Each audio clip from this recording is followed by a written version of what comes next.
Hey everyone, welcome to today's explainer. You know that moment when you pause mid-sentence, wondering whether you should ask for many of something or much of it? Well, you've stumbled right into the fascinating linguistic divide of countable and uncountable nouns. Today, we're completely decoding this everyday grammar mystery. Okay, let's dive into this. Here's our roadmap. We'll set our learning goals, break down countable nouns, unravel uncountable nouns, compare them side by side, do a little rapid-fire practice, and wrap up with a quick tip and a challenge for you. All right, Section 1. What are we actually learning today? Our primary goal is to master exactly what countable and uncountable nouns are, but more importantly, we want to nail the practical application. We're going to learn how to automatically know when to drop in those essential little words, quantifiers like a, an, some, many, and much. Honestly, getting this right is a huge step for fluency, and once you get the core rules, it becomes completely second nature. Moving right along to Section 2, Countable Nouns Explained.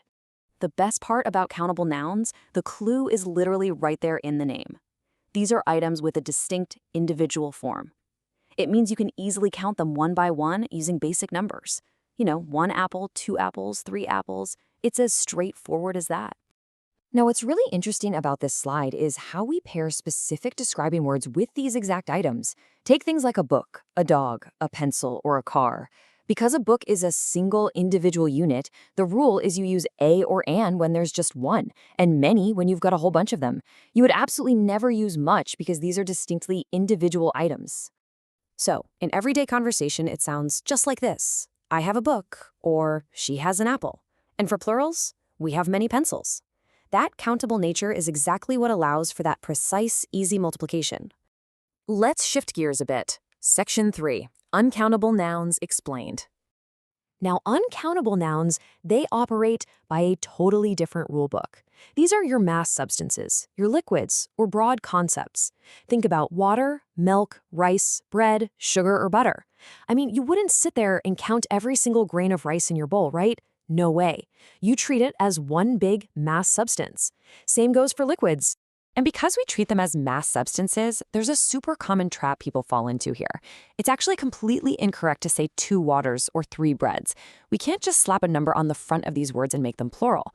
If you want to count them, you actually have to count the container or the measurement, like 2 glasses of water or 3 loaves of bread. But the base words themselves, strictly uncountable. And this brilliantly illustrates our workaround. Instead of using numbers, uncountable mass items require quantifiers like some or much. Got an unspecified amount of water? That's just some water.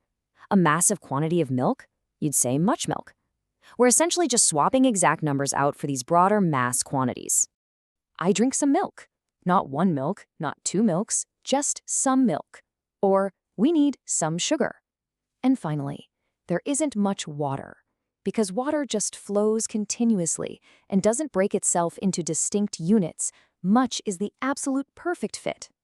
Let's put them head to head. Section 4, comparing the nouns. Seeing them side by side like this really locks in the difference. On the countable side, an apple, an egg, a chair, a toy. For these distinct items, our vocabulary shifts to a, an, many, or a few. But the second we cross over to mass items, water, milk, rice, bread, we immediately swap to some, much, or a little. You use many for chairs because they're individual units, right? But you use much for water because it is one continuous substance. Okay, Section 5, let's practice together. All right, quick challenge for you. Apple, water, book. Based on the rules we just went over, how would you categorize these right now? Take a second, shout it out if you want to. Let's see how you did. Apple is countable. 1 apple, 2 apples. Water is uncountable. It's a liquid mass. And book is countable. If you nailed those, awesome job. You're already mapping these rules perfectly in your head. Let's try another set to be absolutely sure. Rice, chair, milk. Which category do these guys fall into? Okay, let's check. Rice is uncountable. We aren't counting individual grains. A chair is definitely countable, and milk is uncountable. The rule holds up. Things that flow or come in tiny, massive quantities generally dodge individual counting. Finally, Section 6, Quick Tip and Challenge. So the crucial point of this whole explainer is really just this one golden rule. If it's countable, we can number it directly. 1 book, 2 books. If it's uncountable, we treat it as a single mass, some water, some rice. Master that distinction and you've basically hacked English quantifiers. Before I let you go, I want to leave you with this final little puzzle. Think about the word banana. And then think about the word juice. Based on the mechanics we just broke down today, is a banana countable or uncountable? What about juice? Test yourself next time you're standing in the kitchen. Keep practicing, and I'll catch you in the next explainer.